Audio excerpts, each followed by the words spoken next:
So it wasn't hard for us to work on this together. And like I said, it's been a lot of fun because most of it has been not so much researching and digging up tunes and things like that. It's been remembering where we come from. And there's so many unwritten oral traditions in the black church. And I mean, just even the fact that Xavier, he started singing before he came up here. He didn't wait to get up here to sing. That's one of the traditions in the black church about getting up to present a song. Especially the older people in the church, they will start singing from where they sit, and they will walk up and finish presenting the song. And so even that is something that is just unwritten. You just do that, and it's accepted, and people understand that. But like I said, we had to remember, those things about where we come from.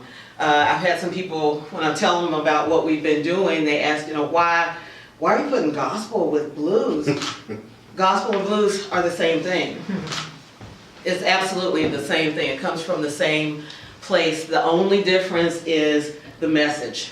The music is the same. Xavier and I met at Theater West Virginia, and it's been a long time ago. I won't even say how long ago that's been, but we played husband and wife in a show called Honey in the Rock. I don't know if anybody ever seen that show before.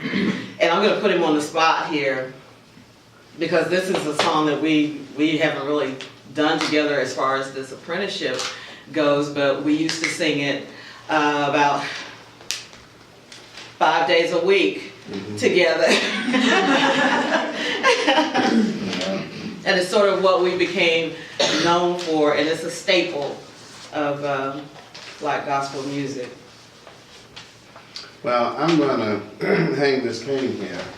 It's there's a lot of me, and I don't want this to take up your view.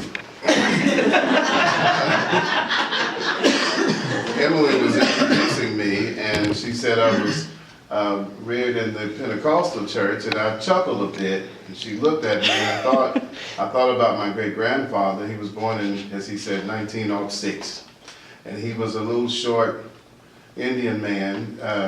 I guess he was maybe about 4'9", and he was the head deacon of the church.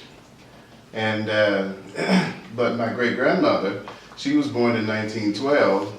She was a pious lady.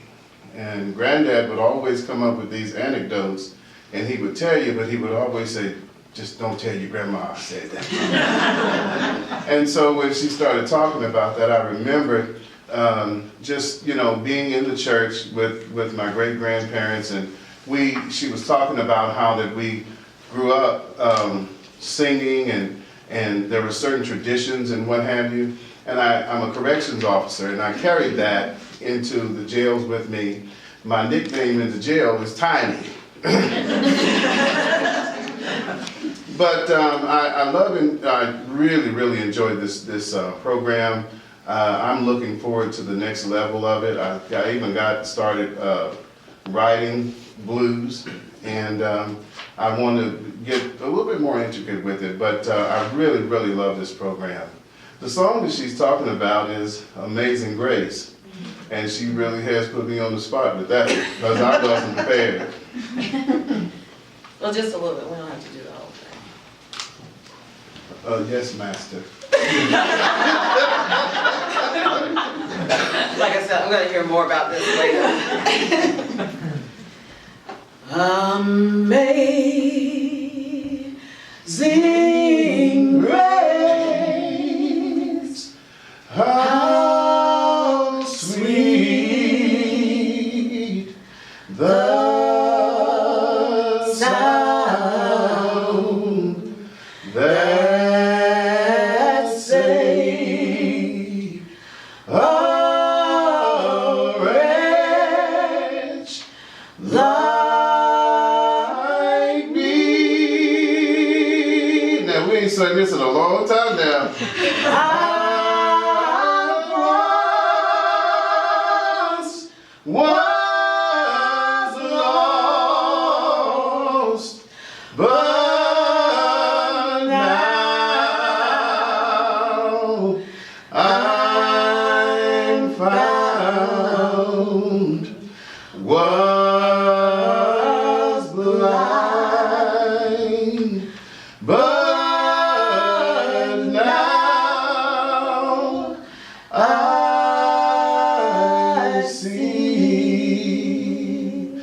verse that I like.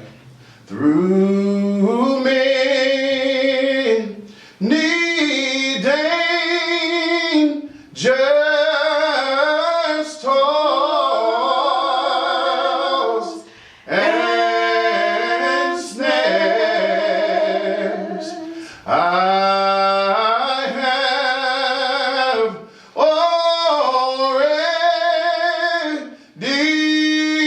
come towards grace that brought me safe,